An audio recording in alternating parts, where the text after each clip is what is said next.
All right, Cole, welcome to the Nova University podcast. Would you like to introduce yourself to the people that are listening in and the people on the panel, please? Sure, man. Um, Name is Cole Chase-Cochrane. I own Spruce Investments. That's my whole background here. Um, I invest in real estate in both multifamily and single family. I'm newer to actually I'm kind of new to both. I've got a few deals under my belt. I've got a duplex, and I've got two house flips that are underway. One's closing tomorrow, actually, and then the other one is in renovation mode right now. And then we just closed on a mobile home park, a 9 unit, and so we're getting ready to operate that here soon. And yeah, so still pretty new, but I'm just now getting out of the Army, and I started investing while I was full-time Army, and I'm going to be moving over to reserve. So not getting completely out, but out. It's not going to be my day job. So let's see. I grew up in Alaska, and then was stationed out there, and then 2000, and then floated around in California and Arizona, and then 2016 the Army brought me over here in Fort Bragg, North Carolina, and I've been here since. So yeah. Nice. That's a lot to unpack there. Yeah. And what I trying to give want you to a lot know, of trying to give you a lot of content, you know. oh yeah, there you go. That's good. And so I'm guessing you were a military kid as well, right? Your parents were taking you everywhere. You said from Alaska. Actually, no. So it just so happened that my dad found a job up in Alaska, and we moved up there. And so they're not military, um, and we just ended up going there. And I grew up there and lived there for about 20 years total. And yeah, I'd like to, like, it's on my investor goal list to own some property up there, and a vacation rental and stuff like that. Yeah, I heard like in Alaska. I mean, I heard it in like some Congress, whatever, that they they made a bridge over there that cost like $1 million. I don't know if you heard it before, but it was like there's only 20 homes, right? So I forget what it was, but it was I learned in government where like they were trying to fund this they were trying to fund this like this Congress guy, and he was like, to make the people in Alaska feel better, he built a bridge. He spent the money, the $1 million on a bridge, and everybody, when they found out that we used $1 million of tax money, to build a bridge for only 20 people, it's like, what's the point? So Yeah, uh, I don't know that story, but that does it's sound like a waste to me. it is a waste. And I'm like, and you know, because you're in the military, that we spend a lot of the military itself spends a lot of money on things that it shouldn't do. And Yeah, you're like, man, you know what? I'm fine with it. Like, well, I'm not fine with it. I'm a taxpayer, but yeah, I just tell people like, hey, if I can choose where my money goes, yeah. I would like to pick. I would like to choose. I hope those 20 families were very grateful. At I least I hope I they believe got they the are. It was most just out of weird it. because it doesn't. They can go to a different route. They just want a shortcut, and it costs $1 million. Oh. And a lot of people want to know, like, did you always have this like real estate investing business mindset, or like how did No. you come upon it? Like, actually, actually, can you answer that real quick? Yeah, sure. Um, so I'll tell you the exact steps that got me there, that got me to being in that mindset. So it was 2017-ish, I think. Yeah. I was in so okay, actually, so I lived by myself. Like I was a fully fledged adult outside of the military. So like I like lived like paid my own rent or whatever, and lived on my own and had my own job and blah blah blah blah blah. So um because I went from like right out of high school, I was already living, like I was paying rent to my parents to live in a separate house, and and I had three jobs coming out of high school, so I've always been like very like work oriented, but um but then I joined the Army, and I get stationed in Fort Bragg, and I'm living in the barracks, and I hate it. I hate it with every fiber of my being, that I'm not, that like I'm treated like a child. So It's like 2017. I'm finishing up the PSYOP Q course, and and Before you keep going, like, can you explain to people like how old were you and what is the Q course for the people that are kind of like, yeah, yeah. sure. So I was at that time 2017. Let's see. I was 25, and sorry, I had to do some quick math. But yeah, so which I suck at. But I was 25, and the PSYOP is short for psychological operations. It's a special operations career field in the Army. It's basically like, without getting too deep into it, it's basically like government sanctioned propaganda against our enemies, or like to support U.S. interests. Um, and yeah, so I was I was just finishing up that course, and and I was living in the barracks, because you have to live in the barracks when you're in that. Well, I mean, if you don't have like, I guess if you have a house outside, you can. But otherwise, living in the barracks, um, and I'm thinking to myself, like, A, I hate this, and B, like, everybody's telling me to invest young, and I don't know what I'm doing for investment, because I don't have any type of investment except for my TSP, which I I forget about like half the time. So um, so yeah, and so I started thinking, like, I start researching different ways to invest, and I'm just really not interested in the stock market. Seems like it's a lot of upkeep. Like, you really got to stay on top of a lot of different companies, and it can shift, and it's not a physical asset. It's not, there's not an inherent value where I can go and touch it and be like, hey, I could live in here. If I lose all the value in this house, I could at least live in it. And that's value. So um, and so I just look up, real estate investing. That may very well have been the search term in Google, and I come across Bigger Pockets, and like a lot of different people, um, I got that's where I got a lot of my information for quite a few years. But I figured, hey, now's a great time to get a VA loan and go buy a house. And I decided, hey, what's better than a house? A duplex. And because they were talking about house hacking all the time, and so I bought a duplex here in Rayford, 4 miles away from where I live, and I bought the duplex for 104,000, and then I inherited a tenant who was paying 500 a month, and my rent was uh, like 660. And so I wasn't quite breaking even yet, but the tenant was also terrible. So got a new tenant in there, learned some lessons. Definitely learned some lessons in that one that we can go into later. But um, yeah, and then it ended up, and then I ended up bringing a roommate into my side, because it's 2 bed 2 bath on both sides. So I brought a roommate in my side. Then I was breaking even and even making a little money on top. And yeah, I was hooked. I was like, oh, this is great. I want to do this this is how I'm going to make my money for the rest of my life and provide for Yeah. my future family. And to go into details with that is were you getting BAH between after you started getting your VA? No, not at No, all. so So I you were was just a beginning. special. Yeah, I was a specialist at the time, Okay. and then when I got out of the queue, I was a sergeant, and even then, sergeants aren't making BAH because they still have sergeant slots in the barracks. And it wasn't until I was a staff sergeant, which was like another year and a half later, that I started making BAH. So that was really, really good, because like the Army wasn't paying me to live off base, and so I was ghosting the barracks, like ghost writing the barracks, and that's what that's called. I know you know, but for everybody who doesn't know, that's what that's called.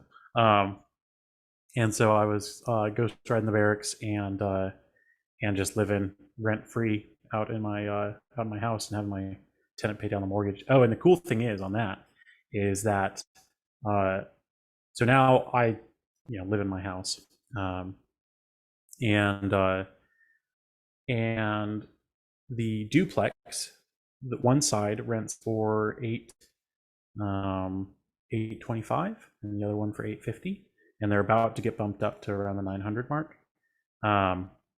And my mortgage, I refinanced, and my mortgage is now like $500 a month. So I'm making like a good amount of money on that one.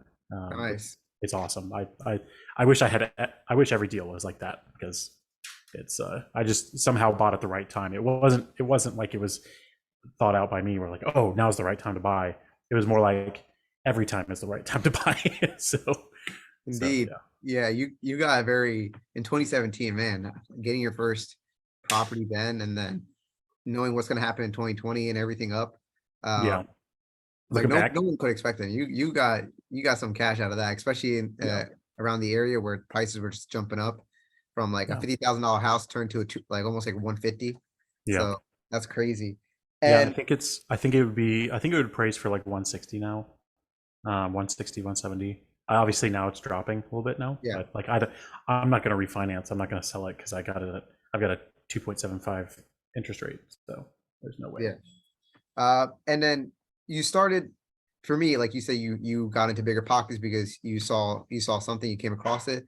Yeah, Same thing for me, where I was in AIT at the time, and I was like, yeah, I was looking up, bro, like stocks and all this, or ETFs and all that. They weren't helping me, and I was like, I'm looking up on Reddit to see if people figure it out, and I'm like, they're like, look up bigger pockets, yeah. and I'm like, oh, what is bigger pockets? And I go to the website. I'm like, oh, look at all these books and all this stuff.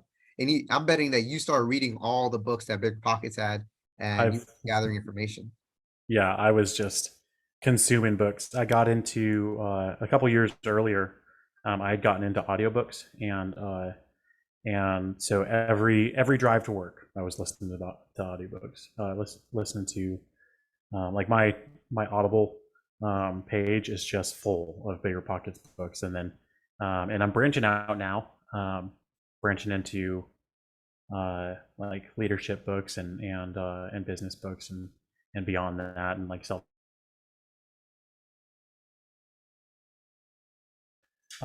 like real estate books that eventually, like when I'd pick up a real estate book, I was like, okay, I can skip this part because I've heard this so many times. Like I understand why I need to buy real estate. I don't need to read, the introduction chapter and chapter one of any of these real estate books, because they're all about like, hey, why you should invest in real estate, why it's a good deal. It's like, I can get it now, okay. And so I skip over quite a bit now, but yeah, like Rich Dad Poor Dad was like one of the first ones, so like just pretty pretty similar to a lot of investors who start out. Yeah, I downloaded like a paper or like a document, like a PDF. It says like all the books that people would recommend from Bigger Pockets, so all the guests that they had, they Yeah, all said the number one was Rich Dad Poor yep, Dad, of course, and it changed a yep, lot of people's perspective of how to invest and do everything. I'll be honest, like I kind of stopped reading Rich Dad Poor Dad. I'm like, oh, I got the gist. All right, cool. And yeah, I'll move on to the next books and the next books. Usually, whenever I'm reading these books, it's like, hey, what do I need right now that I need help with? Okay, yeah, taxes. Okay, well, how do I not pay taxes? Okay, or how do yeah, I, write this off, or how do I learn about legal entities because I'm so confused, or and all that stuff. So that's my recommendation for people that are like, hey, what kind of book should I read? I'm like, pick the best one that you need help right now. If you're trying to garden and everything, pick a book that's yeah, all about gardening. And yeah. I wanted to know, like, so you started, okay, you bought your multifamily. What happened after that? How did you start getting more properties? Yeah, so after the duplex, I actually got into my current house pretty creatively. I had a buddy that was selling another cyber, and he just wanted out of the house. I think he was uh, dealing with some issues with a previous relationship, and he just wanted out of the house, and so he's going to sell it to me for what it was worth. But I go to use my VA loan on it, and they're like, "This is too low of a dollar amount for the purchase price. You have to bump it up." And so we did. So we bumped it up. He was going to sell it to me for 215. We bumped it up to 240. Or sorry, not 215. Sorry, he was going to sell it to me for 115. We bumped it up to 140, and then we just split that difference. We both walked away with cash, which was pretty cool. And then I brought two roommates to live with me, and they paid my mortgage there. One was coming from the duplex, and then another was just another side buddy of mine, and so we lived in that house for a few years together as roommates before I met my wife, and then she eventually moved in. So now it's no longer an investment; it's our house. But but during that time, I was house hacking that, and then put two tenants in the duplex, and so that was my second deal, I guess you could say. Um, and then after that, I took a few years break. I deployed twice, and I couldn't really I didn't really have the bandwidth. So during that time, I was reading a lot of books, like looking into larger multifamily and see what that would take. Read quite a few multifamily books. Then yeah, basically all stopped. Like I didn't buy any more deals until last year when I bought the flip outside, and I didn't start offering on deals again. Sorry, draw my pen. I didn't start offering on deals until like early last year, maybe even late 2021, and but all up until that time, I had been researching, and I went to my basically what led me into this doing real estate full time is that I went to my first real estate meetup. I met an awesome house flipper, an investor named Joseph Druthers, just Druther. I think it's just Druther. And he invests out. Do you know him? Yeah, you know of him? Okay, yeah. Yeah, I don't know Facebook. Okay, yeah. So he invests out in Southern Pines and Moore County area. Went to his meetup, and it just so happened that because of COVID, this was like the first one in person after COVID, and he forgot to send out the invite until the day before. I just happened to see the invite, and so I went, and it was just me and him. So he and I bullshit for a good like 3 hours, sitting at Buffalo Wild Wings, just me and him. And I learned about a mastermind that he's in, 7-figure flipping, and Oh I yeah. wasn't interested in flipping at the time, but he said that they had a multifamily group, so I joined that multifamily group. I'm in it now, and that provided a lot of credibility that I could tap into, and even better, it provided the knowledge base and the network to be able to get deals done. So yeah, and then so basically starting in late 2021, and Yeah. all. How much was the joining the 7-figure flipping and all those types of groups? People want to join these masterminds. How much did you have to pay for going into this? Yeah, so so when I jumped in, and I believe I'm locked in at that price, but when I joined for 7-figure multifamily, it was 20K for a year. It was pretty expensive. We had Whole league. yeah, yeah, and so we my wife sold her. She inherited an eightplex from her dad, so she sold that, and we took some proceeds from that to join the mastermind, and then the rest of it was to invest. And yeah, and so it is quite a bit. And but like you get into these deals, and your not assignment fee, your wow, what's the word? Why is it slipping my tongue? Um, your acquisition fee. Your acquisition fee is going to pay that off in no time. Like you get into a 40 unit complex, and let's say the deal is, because normally an acquisition fee is between 2 to 4% of the purchase price, and you're getting paid that because you get the deal to close. Like you found the deal, and you are involved in getting it to the closing table, and so without you, that deal wouldn't have happened.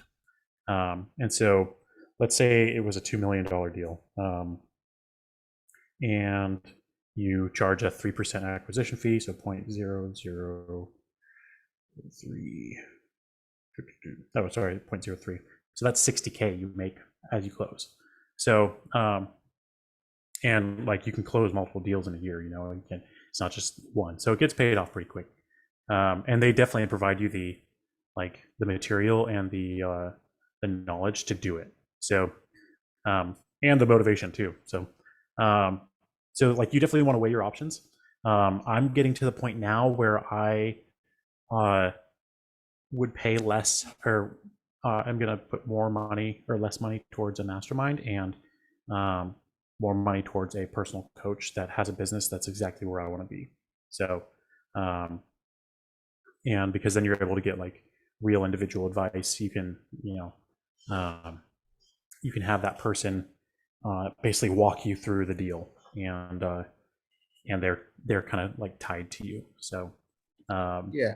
I kind of want to know your mindset towards like what are some things that you kind of get out of, I guess joining these like types of like people are like, oh my God, you spent 20K on a mastermind. Like, what do you get out of that? Or what do you see? Or like, what do you see in coaching and all this? sure. Yeah. So first of all, it's not for everybody. I think if you have the money and but you're lacking the knowledge, or you're lacking the experience, um, then it might be something to look into. Um, what I the things that I get most out of the groups is that um, like as you're going through this, as you're embarking on these new adventures in real estate investing, there's so much you don't know. Like you come across something that you wouldn't have thought of in a million years. Like what what day do I need to have all the capital to close in the account? Like how early does that need to happen, or at what point do I engage an insurance agent, and what type of insurance should I get on this large multifamily asset? Blah blah blah. All that like just kind of minutia type stuff, where I go back to the group and I post a question and it's answered within like 30-40 minutes. Nice. Um, It's like yeah, that emergency hotline that you get, and you're basically breaking down the details. That's awesome. I actually like yeah. that. And another thing is like, say my broker sends me over a deal out in Winston Salem, and though I'm in North Carolina, I don't know the Winston Salem market that well. Say, hey, I've got a deal in Winston Salem. Who's got contacts out there? And then everybody and their mother who invests in Winston Salem sends over their property manager, sends over all this jazz, and they're like, hey, do you need somebody to be like boots on the ground there? And I'm like, yes. Or the opposite, all these other people in different areas of the country, they find a deal in North Carolina and they need somebody with boots on the ground. That's an easy way for me to win on a deal like that. So yeah, and another cool thing is that I'm actually also like a small GP member of a 64 unit in Nashville, and that's simply because I'm in the mastermind, and I like help.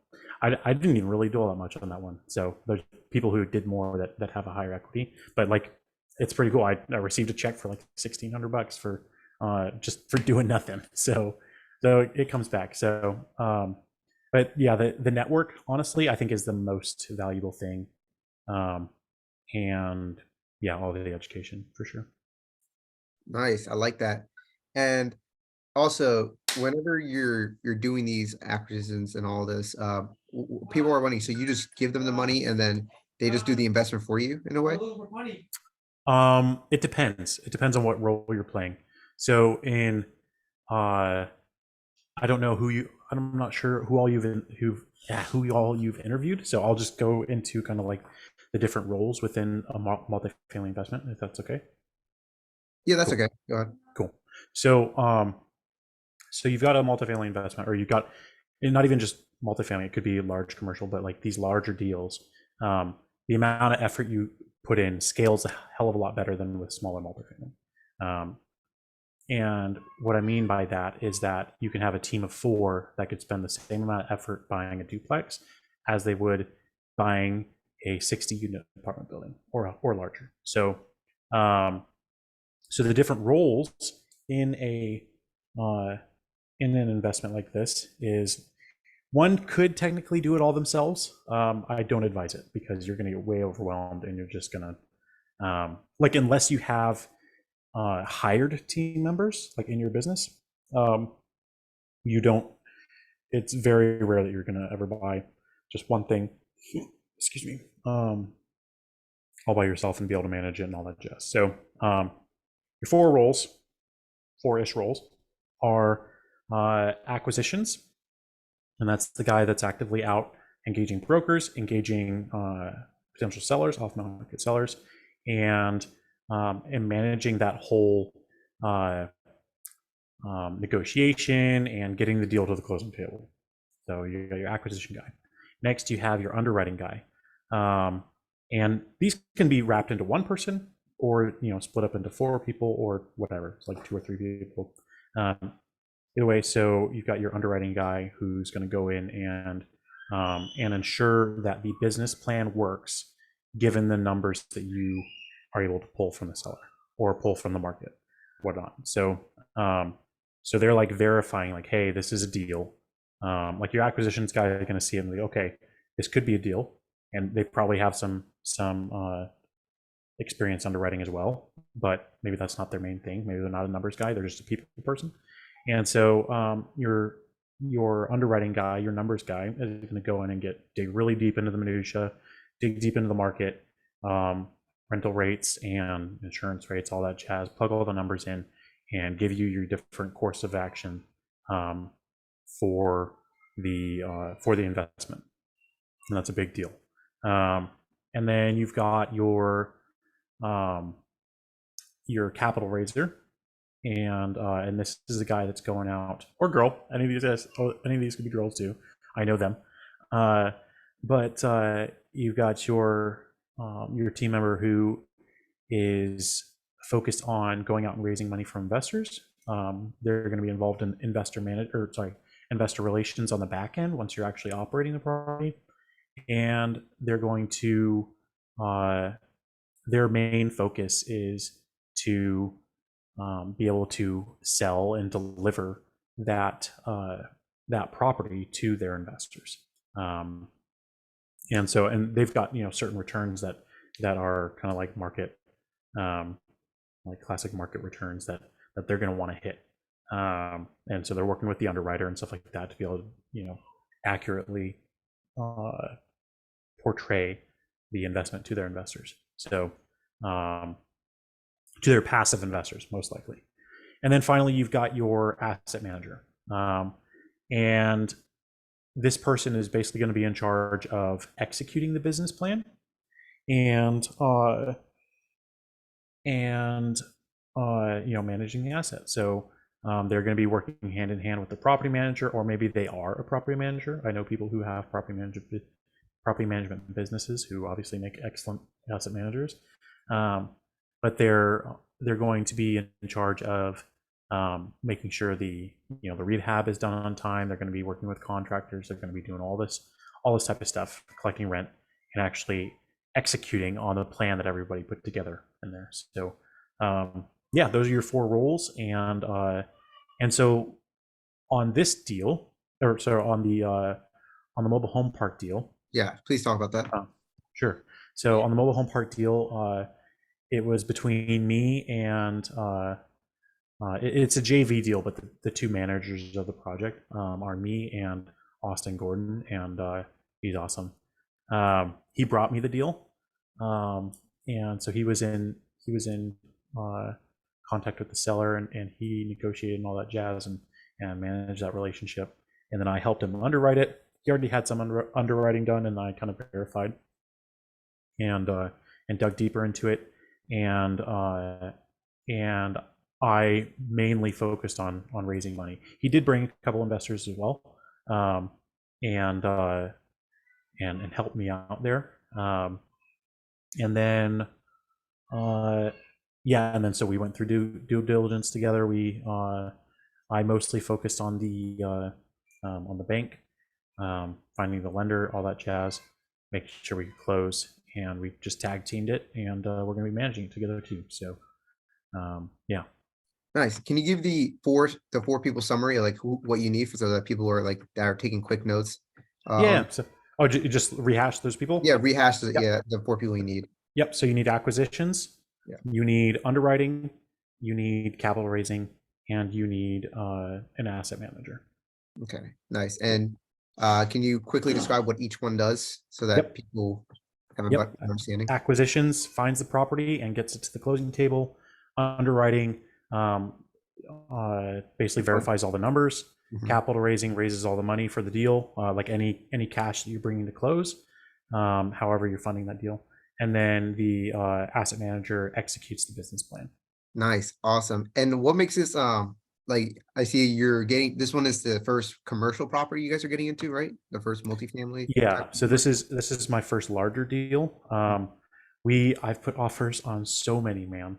Like it's like getting into multifamily. I definitely it was a harder time, uh, like harder market at least. So when I first started getting into like like putting offers onto large multifamily deals, um, it was the time where interest rates were really low. This was 2020, like late 2021, early 2022, where interest rates were still really low, and so everybody could put an offer on a deal, and everybody could qualify for these loans, all that jazz. There was super. So basically, it was always getting the deal was always sold to the highest offer. Um, and and so creative financing was out the window. Yeah, like it's just highest and best. And I got I got one LOI accepted on a 50 unit here in Fayetteville. We couldn't get the contract to close, or we couldn't agree on a contract. And then I had a few other deals that were close, and we just couldn't finish. But they were all great lessons. So, but now we're in a space where it's a lot more flexible for the buyers, because if you're creative and if you work your ass off, then you can get some of these deals, and you can rely a lot more on relationships that you've built, and how creative you can be with the financing and stuff like that. Yeah, I guess a lot of people just don't realize how much work you got to put in. Like people don't be like, oh yeah, I found my 12 unit property or whatever, like in one Yeah. day. Yeah, like you're seriously putting in offers. You're getting a bunch of no's before you get your yes.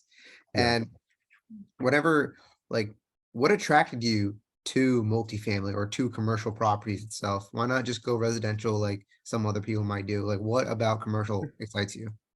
So I am in the residential space too, which I can talk about as well. I decided to jump into that as well.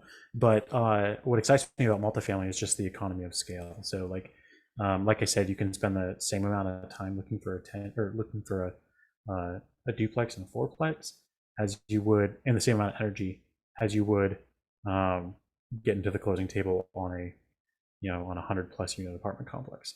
So it takes similar amount of work, same types of things need to get done, um, but you can make a hell of a lot more money and affect a much bigger property, um, on one. And now that's not saying like don't start with a duplex. You can totally jump into. There's a huge learning curve, obviously, so you can totally jump into large commercial real estate. Um, now, it is going to be easier in a way to scale up naturally. Like I said, there is a huge learning curve, but like if you were to buy a duplex and the next year buy a fourplex, blah blah blah, you could do that all by yourself.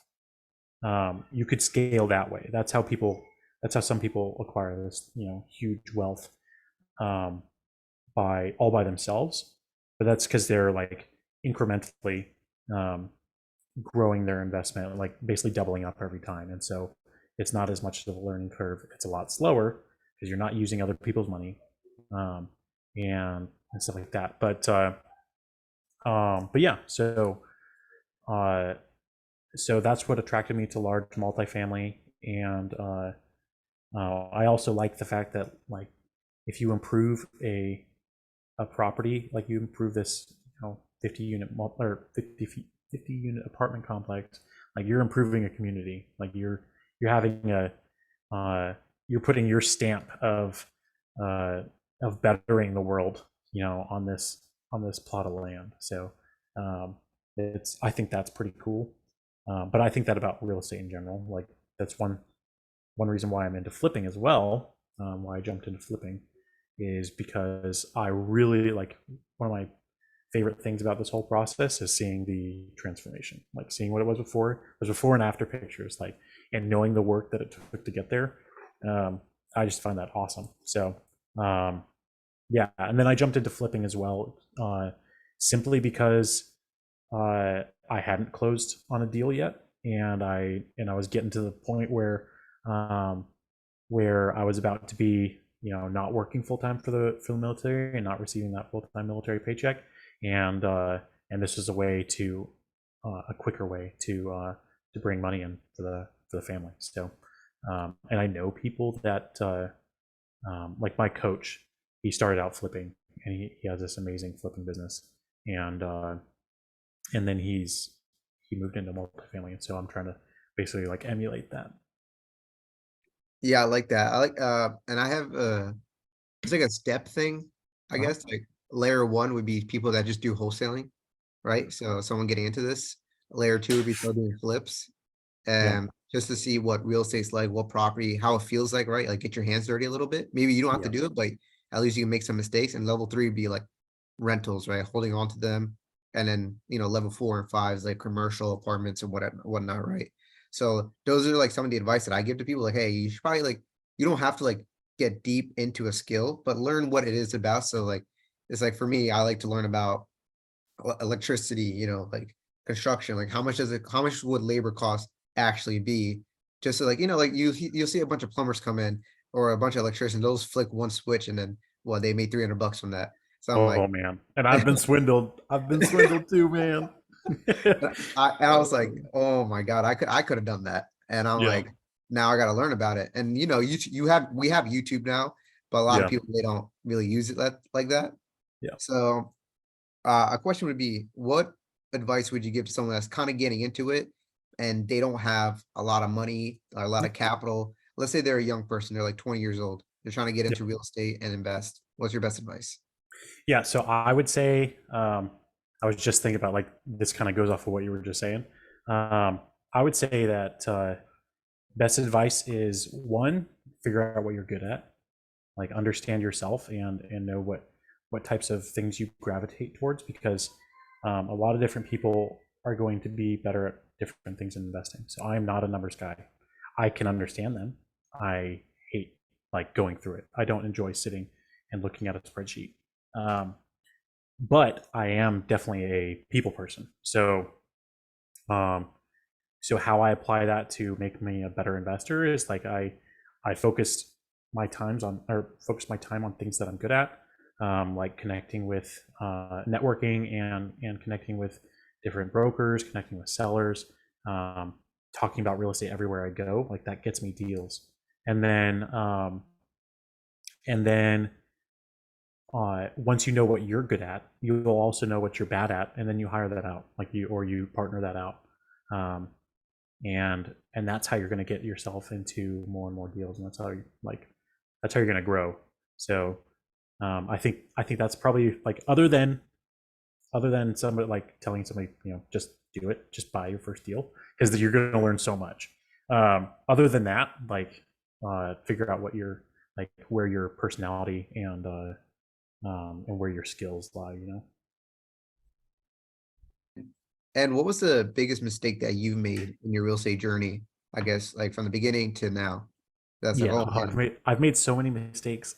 I don't know which ones are the biggest. I guess which one um, affected you a lot? probably most recently with this mobile home park. So I mean, because it's most fresh. So the um, I didn't have like a good roadmap for closing on the deal laid out, and I wasn't really like on top of my lender or like the different parties involved, and I should have been. Like I should have been on top of my lender, my my insurance agent, my attorney, and so we were actually supposed to close um, on the 16th of December, and we did not. So we got to the 16th of December, and the appraisal wasn't back yet, and I thought that was the only thing I that we had left, and to the point it was, but I didn't really verify, and so that was easy enough to talk to the seller and be like, and blame it on the lender and be like, hey man, sorry, the price is not back yet, so they can't close yet. Can we reschedule this? And so then we rescheduled it for the let's see, rescheduled it for the 13th of January, which was a whole nearly a month after we were supposed to close. And we get to the 13th of January, or we get to a couple days before the 13th, and then the lender finally sends us an update of what they want for the insurance. And because we were tracking something else, I had purchased insurance, and it was not to the standard of what they wanted, and so we had to scramble, and then we couldn't close on the 13th because they couldn't get all the documents to them again. So then we moved to, what was it? Moved to the 18th. Moved to sometime last week, and whenever we closed last week, it's all been a blur. But moved to the last day, our closing date last week, and finally, and even then, dude, it was down to the wire, man. It was, I was all day that day and the previous day, I was calling every, those three entities, the insurance, the lender, and my attorney. Hey, did you get this stuff from them? Hey, did you get this stuff from them? Hey, are we ready to close? What else do we need? Blah, blah, blah, blah. I was on top of them, because we got to a point with the seller, because we went direct to seller, so this wasn't through a broker. We got to a point where it was just we had already, let's see, we got an LOI signed in August last year, and then it took us a month to get a contract to them, which was already longer than we wanted. And then it took us, we got to then it took us 3 months to close. So, so we're at the point where if it didn't close that day, we were at the end of our rope, with that seller, and we could just lose the deal. And it was really close, man. I didn't know we were closing until 30 minutes before we were closing. So I wasn't sure yet. I didn't get the word, and I kept calling, So I think that's where that's probably where my most recent fresh mistake. But I'm making mistakes all the time, man. So You know what? I can relate with that, because right now I'm doing a flip, and I told the seller, hey, we're gonna be closing on February 13th, right? Yeah. And he's like, okay, cool. And while we're getting closer and closer to the day, he's getting very antsy. He's like, hey, can we close early? Can we close? I'm like, no, we're gonna close on February 13th. Yeah. Everything and whatever. But the thing that I kind of get out of this, and you get out of it, is you want to close as soon as possible with any seller or anybody, because human emotion gets really, really part of it. Yeah. I kid you not, there's so many partnerships that I've been if I were to close it real quick and real early, it's with the mood, right? So a lot of people, they have that happiness, right? But as soon as you can lock in, I think this works with any business, right? Lock in as soon as possible, or any cold calls, right? If you can meet up with them as soon as possible, that's the best thing, right? You want to meet up in person, you want to sign the contract right there and then. Just get it where because you don't want people to really, really, really think deep about it, right? Because if they think really deep about it, they're gonna be like, you know what? It's probably a lot of people, they tend to think negatively towards whatever is coming. They think of all the bad stuff, not all the good stuff, right? Yeah, they're scared. They feed their fears, So And they're so used to what they already have, they don't want to change, right? It's like if people were in the army, right? If you're changing barracks, right? It's the same barracks, but you don't want to move because you don't want to move all your stuff. You think about all the negatives and all that stuff. It's everyone gets it, and that's why I'm all about closing early. But me with the February 13th, I'm like, man, this is the only sooner I can do. So what I'm doing right now, I'm like, listen, man, try to keep him happy. Or hey, here's the contract, here's the hard money, here's all this stuff that's going on. So that we are going to close on February 13th. And he's like, okay, fine, cool. I'm cool with that. You know what I mean? Yeah. And then I hopefully, not hopefully, I do believe that he's gonna call next week and he's gonna say the same thing again. Yeah, Same thing over again, and be like, hey, don't worry. It's just a lot of mental headaches that you got to go through. Like you said, you called 3 people just to make sure they got this, they got that. I kind of feel your pain, because I was stressed out of my mind, man. Yeah. I was so stressed. I swear, I felt your pain whenever like you sign over those houses, like the first Yeah. couple houses, I'm like, is this actually going through? Oh my God, I'm about to leave for JRTC in a couple months. I mean, a couple days.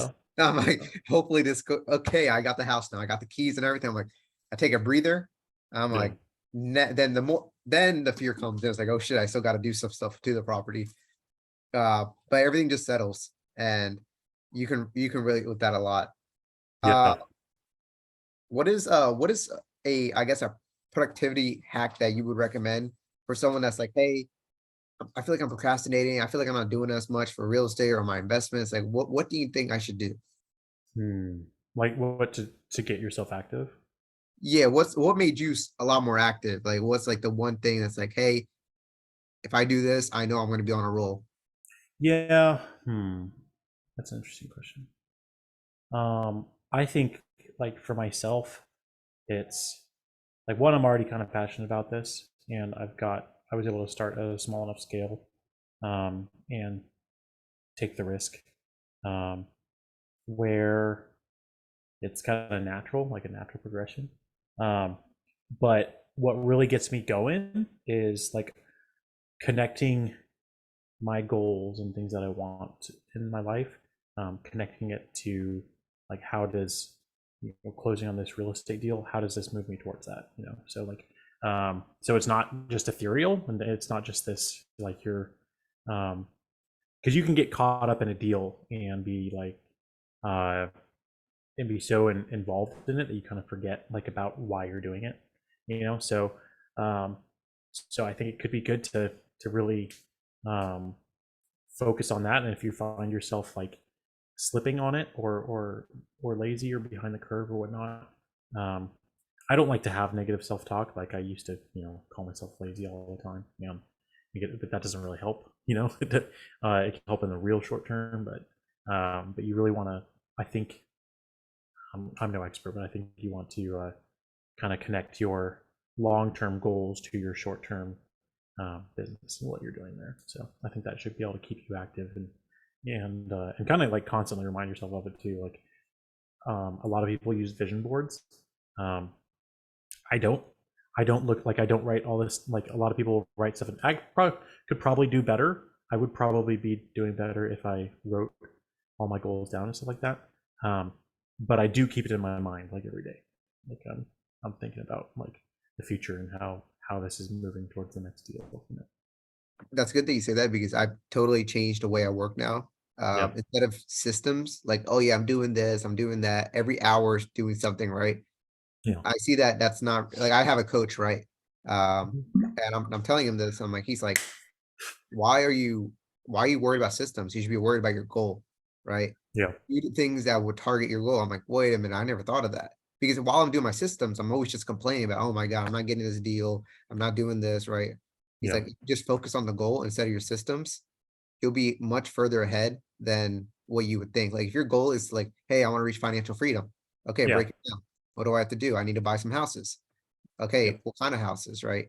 Why the houses, right? Then you ask yourself, okay, cool. Now that I need houses, how can I get these houses? Become a wholesaler or ask other wholesalers if they got deals going on. Okay. Yeah. I mean, you're like, okay, these are the things that I have to do to reach that goal. Not like, oh, I got to read 30 minutes a day. I got to do my yoga. Then I have the right mindset to actually do cold calls. No, that's all the stuff that's there, but you're not targeting the goal, right? Yeah. People work And around and it. and you can and what's cool about that is like during because that's right. Like focus on the action, like that you're actually done, like actually getting the thing done, and you'll build those systems throughout. Like as I'm going through this process and all these mistakes I'm making in buying these deals, like that creates a system for future deals. That creates lessons learned and ways that I can like automate or have like an SOP for moving forward on deals. So for sure, I think that's awesome. Like that. And I guess a lot of people want to know is like, what makes a partnership a good partnership? Or how do you know, like, hey, that person I can trust? We can work together on this business. Like, what do you need in place, and what do you see in the person? Yeah, I think it's you kind of learn, and I'm still learning too, but I think you in a partnership, A, the deal has to work, and B, um, you have to have like open and honest communication, because it's going to be like a marriage too. Like you're married to that person for 5 years, or however long the investment timeline is. And so you have to have open and honest communication, and like and check in, and so like for instance, I just had a call with Austin the other day, and we were sitting down, and because we had talked kind of back and forth on how this investment could go, um, and what we could do after, like after the exit strategy, like maybe we refinance our investor money out, and then we split the deal, and blah, blah, blah, or we build, or we do whatever. Um, so we were talking about that, and we've talked about it multiple times, but I brought it up again, like, hey, kind of looking at this, I think we're probably going to be best, uh, just selling in year 5. Yes, you and I could make more money if we refinance, but the but our investors are signed up for a certain amount, and we have a obligation to them to get them their best return, and all that jazz. And so in that conversation, like, I'm glad we had that conversation, so that 5 years down the line, we don't get to a point where we're both in different, like, we're both on different pages and expecting something. um, and and so, like, being able to have that open and honest communication with with whoever you're partnering on, and being on the same page, is going to serve you a lot better, because I think miscommunication and lack of communication is going to ruin partnerships, and it's going to make people not want to do it, because to get into these large deals, especially starting from scratch, you have to partner. Like, it's unless you inherited a buttload of cash, um, which may be the case, but still, you can have cash but not have the knowledge or the experience to do it. So, yeah, that's what I would say. Like, open and honest communication, but and and if you've got somebody, like, you got to use your gut when it comes to talking with a partner. If you are feeling that you're not really liking the person, or it's or something doesn't feel right, then I would much rather lose a deal and go find another deal with somebody else than rope myself into a partnership like that. Oh yeah, I agree. Especially with my partnerships, I always tell them, guys, listen, if I were to ever fuck you guys over, you guys know where I live, so you can Yeah. burn down the house, whatever you want, right? I'll tell you what, like, I'll tell you all the stuff that you guys want to know, but I'm here to like trust and build something. And a lot of people are like, you don't. Why do you need trust? I'm like, well, first of all, I want to like the person. I want you to like Yeah. me back. And so and I want us to have these difficult conversations, like, what is the exit strategy, right? What happens if it just goes down? Like, first of all, it's an investment, right? So we both can lose money out of this. Yep. And it's also, for running our numbers right, we can make this much money, but we don't know, like, if there's gonna be another COVID, another this, another that. So things can happen in the world that we're just not prepared for, and we can crash. Again, Yeah. it's a whole new investment. And they're like, cool, okay, that's cool.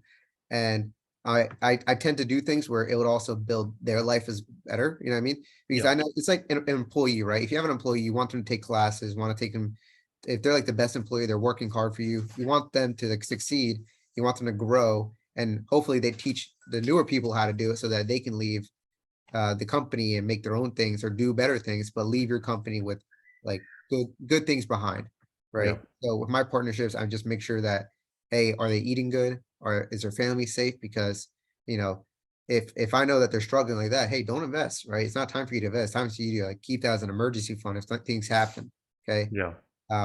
But if you think you want to invest, I mean, I want to know why, right? Because a lot of these guys, they'll either back out last minute or do whatever.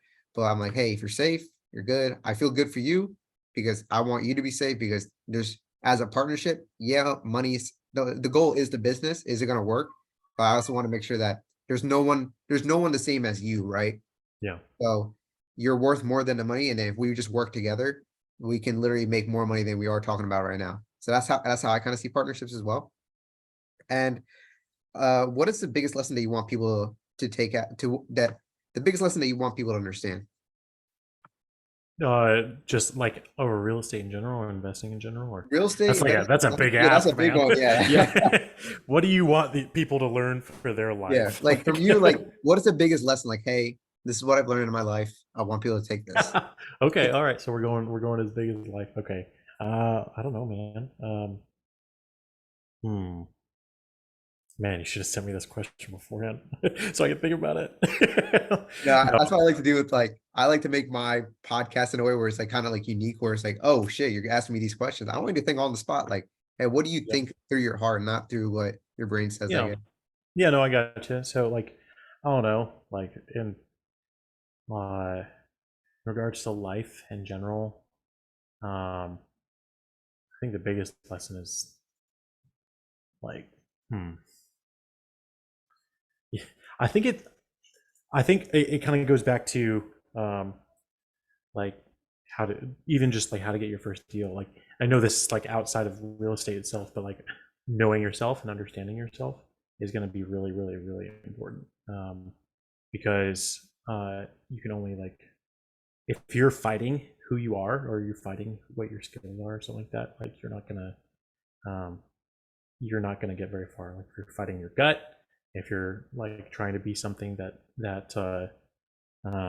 in your heart you don't actually want, um, then you're gonna have a lot of trouble. I mean, that's with like marriage too. Like if you're and I've been married for 2 years now, so take this advice with a grain of salt. Um, but yeah, like um, if you've got like an internal struggle, like and you're not listening to your gut, then you're not gonna get very far.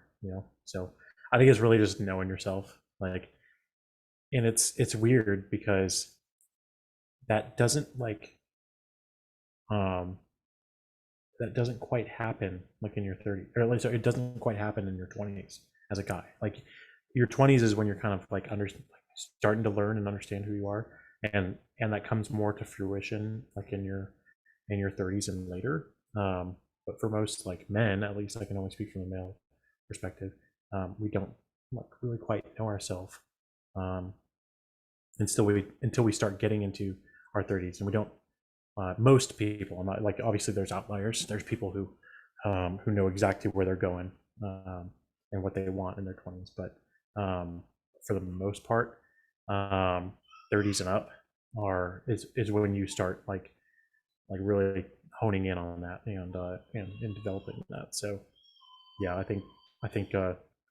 know yourself, know Yeah, thyself I like is that is because at the end of the day, I like the whole gut thing as well. Like that's what I'm kind of building as well. Because if I make a mistake, if I did everything, I know I could just blame myself. I'm like, oh, I just gotta yeah, get better, right? I know how to improve because my gut was telling me it was a good decision. Well, why was my gut telling me? It's because I was either financially illiterate or real estate illiterate, right? So yeah, I got to do a deep dive onto those things. And then sooner or later, if you just trust your gut over some other people's guts, a lot of people just want to hear other people talk about it and like, oh, is it good? Is it bad? Right. I'm like, yeah, what does your gut say? You learned the stuff. You learned the same thing that they learned. But yeah, you want to see it well, you can like how you can see it. Like trust your gut, like, hey, it's gonna work out. I'm gonna make it work. And trust the yeah, numbers. And yeah. now we can move on to the ending questions here. Sure. So what question would you like to ask your 18-year-old self? Or what would you like to tell yourself at 18? Oh, tell myself okay, Yeah, yeah. tell yourself. Um, Probably just chill out, man. I was real hard. I was real hard on myself, like through my 20s. So I had a lot of self hate and dealt with a lot of like anger issues and stuff like that. Um, and like I'm only now like starting to learn to like treat myself better in like in my head and my heart and physically, like eat better and all that jazz. Like I'm only just now learning kind of like how to implement that. uh and if I had the right mindset at 18, I could be probably a lot farther or healthier, at least like healthier in a whole life sense rather than just like physically, but physically, mentally, spiritually and emotionally healthier. um but and somebody who's health, like we all deal with, you know, none of us are as healthy as we could be because we're not perfect, but somebody who is like who's relatively physically, mentally, physically, or sorry, physically, mentally, emotionally, and spiritually healthy, is going to um, be able to accomplish a lot more, or they're just going to be, you know, live a much more fulfilling life. So yeah, I would tell myself to chill out and be kinder to myself. I like that. I like that. And what question would you like to ask your future self? um, hmm. This always stumps people. Yeah. Let's see. Which which startup company should I invest in? Should I put $100,000 in, man? I mean, I feel like that's a good question, Yeah. but Speaking of that, have you done any like shiny object syndrome where you invest into a company and just failed? no, I was actually pretty lucky, and almost uh, not as lucky as it could be, but like during the whole um, AMD and or GameStop? not, yeah, AMD and GameStop. It was AMD? No, it was It was AMC. I'm sorry, AMC. AMC, yeah. AMC and GameStop. So I didn't invest in GameStop, but I did invest in AMC, and I bought when it was like let's see, I think I bought when it was like $5, and I sold when it was like 15, and dude, the next week it jumped up to $50. So I made money on it. I pulled my money out because I was going to use that to and I did use it to buy a plane ticket and go Yeah. visit home. But You were like, uh, shit, if I but just had I waited. not, had I been a Yeah. little bit more patient, you know, and just let it go, like it jumped up to like $60 like within the next 2 weeks, and so that would have been cool. But whatever. Yeah. Um, Yeah, I'm in the same boat. I was a kid, I was a nerdy kid back then, so I just invested money on GameStop. And yeah, after I left basic training, I'm like, oh, I made a big profit. Again, if I like in your spot, if I just waited like a couple more yeah, weeks, it would have been yeah, up to like 200 or 300. I'm like, God damn. yeah, But again, you still made money off of it, so it's not yeah. really, you're just making more money off of it. Yeah, and for a more serious answer to that question too, like I wouldn't like I feel like more important would be to ask my future self, like, hey, uh what lessons can I learn now for teaching my kids, like for being a parent, Yeah, than you know, that I obviously failed in yeah. going through life, because I'm probably gonna fuck up I so like much about being a parent. So Yeah. You're learning about leadership and you're trying to be a better parent to your child as well. And yeah, what do you think the secret sauce is into becoming very successful? mm, consistency, man, I just love that. consistency. Yeah. Yeah, And like straight up, just consistency. Like if you're gonna, because what everybody says, and I'm even at the beginning. Like I don't have a huge portfolio, but like all these successful people, super successful people say like um, consistency, and how many times they failed, um, and learned lessons, stuff like that. Like that year of putting in offer after offer after offer on these multifamily properties has made me better, you know. So um, and you know, eventually got to me closing a deal. So um, and I'm going to continue to fail over and over and over again, whether yeah, it's flipping or whatnot. So yeah, just like that. consistency, keep going. And uh, what quote do you live by? Do you have a Oh quote? man, I don't think I have a quote, man. Yeah, I don't really have a whole lot. So I'm very much not a motivational type guy. Like Are I you good? hate motivation. Like it physically inside pains me. When people are like, "Oh, stand up, clap, you know, clap for yourself," and blah blah blah, blah. Like every day you gotta wake up and listen to The Rock talk about how to, I don't know, whatever, how to go So get a you're not a workout David in. Goggins fan? No, absolutely not.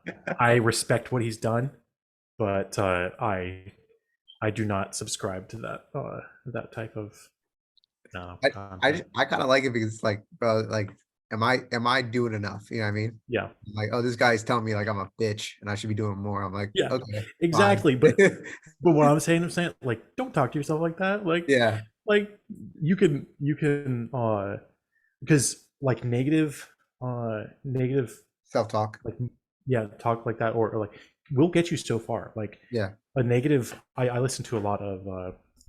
You heard of Mind Pump? yeah, mind It's pump. a Yeah, the fitness. oh yeah, Yeah, okay, good. Yeah, I so love I them. listen to a lot of Mind Pump, and and they'll tell you too, like wanting to like looking at yourself in the mirror and like hating on yourself Mhm. will have short term effects. You know, Yeah, it will it for a lot of people it will get them to go to the gym and it will get them to start on the track, but that's not a good long term strategy, man. Like that's good for getting that last rep out. Like, hey, don't be a bitch.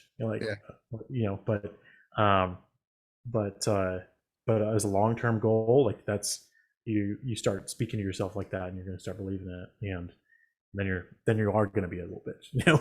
oh yeah. So, I, like, I agree with that 100%. And I learned that through I used to like, like what I said, I used to like negatively self-talk to myself, like, why you yeah, being a bitch? You should be doing this. exactly. You know what I mean? And then I read The Untethered Soul, right? I Okay. don't know if you ever read that book, but it's like telling you like you have roommates in your head, right? All these guys in your head, they're versions of you, and you're being so negative that they don't even want to come out and talk to you, right?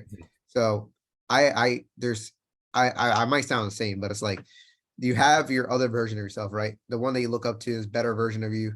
He's the one Mhm. that you're supposed to like be friendly with, right? And that's yourself. You should be positively talk to yourself. And Yeah. then you have stealing Stephen Pressfield's what he calls resistance, right?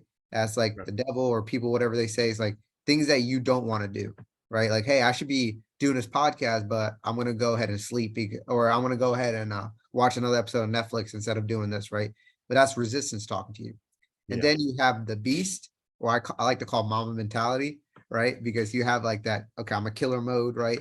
And I guess a lot of people they kind of dictate that. I put the beast in a cage where like Yeah. the only time you get open is if we're doing something competitive. If like we're doing, but me and you, we never talk. Like you said, getting that last rep in, right? Yeah. Uh, that's who I would contact. But usually you're contacting the person that's always be like, hey, dude, you think it's a good idea? Let's go with it, right? This cold Yeah. shower, don't worry about it, man. You got it, right? Yeah. Instead of calling yourself like a pussy, a bitch, like just like you got it, man. Calm yourself. That's like almost like C-bum, right? You Yeah. gotta be And calm and you don't even need to be like not realistic about it. Like you can be yeah, realistic and still have a positive outlook, yeah, and speak to yourself positively. So, because like when it comes to like fitness and eating well, like um, if you're eating well because you want to take care of yourself, like that's going to go so much farther to eating well because you're restricting yourself, like or because you're punishing yourself. So, and like it builds a negative connotation. It makes eating well a chore, when it could be an enjoyable activity, something you do for yourself. So yeah. I kind of learned that whenever I was eating like chicken breast and broccoli all day. I'm like, wait a minute, yeah, I can make these food into like a nice curry, a nice whatever, and like actually yep, taste good. But people were like, "Oh, you don't eat chicken broccoli. You got to make yourself suffer." I'm like, "Okay, Ronnie Coleman." You know what I mean? Like, yeah, yeah. and a lot of people want to know like, what books would you recommend, whether it's real estate, financial, or things parts of your life? Sure. Let's see. So real estate. There was a good. I threw my phone away, so it wasn't distracting me. Let me go through my stuff here real quick. Um. Oh, okay. Here's one that I'm reading with my wife right now. It's called Deep Work.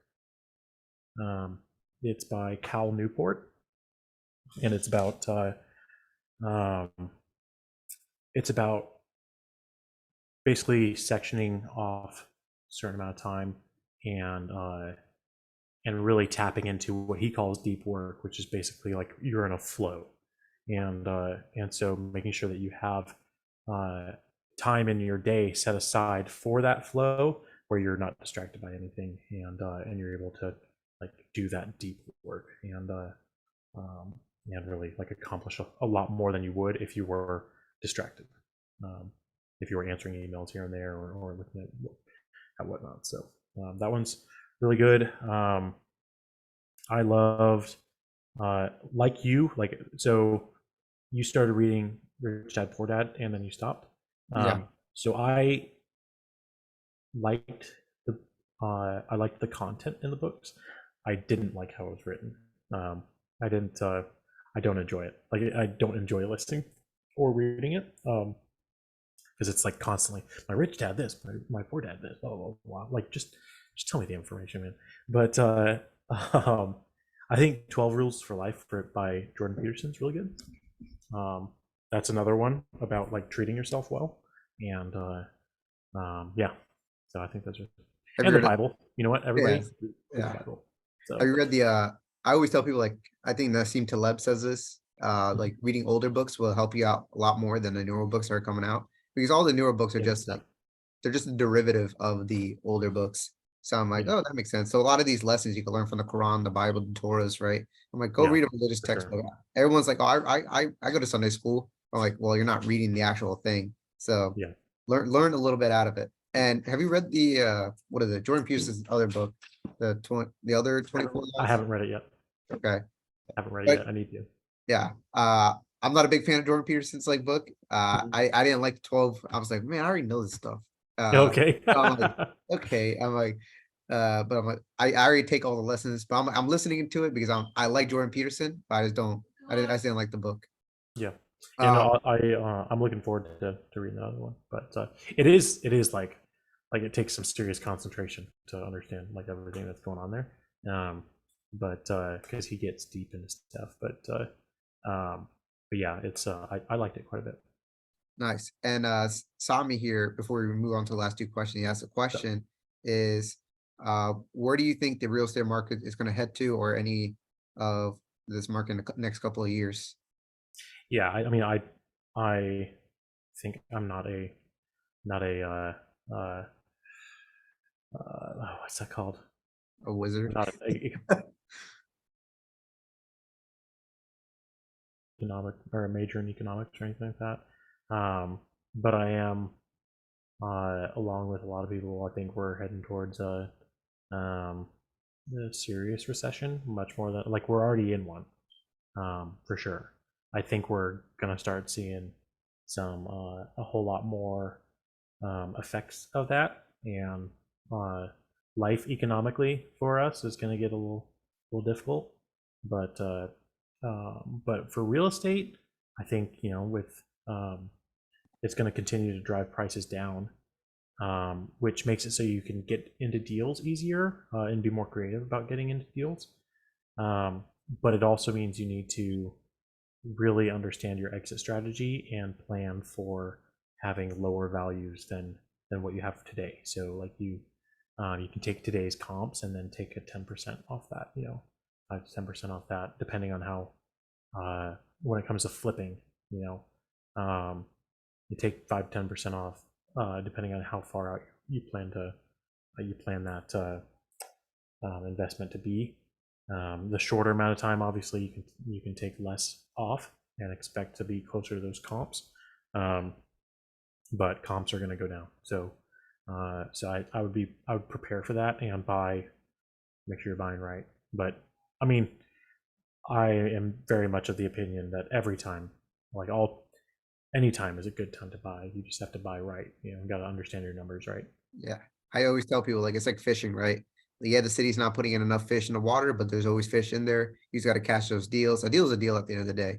And again, there's always deals to be found. I don't really worry about the market.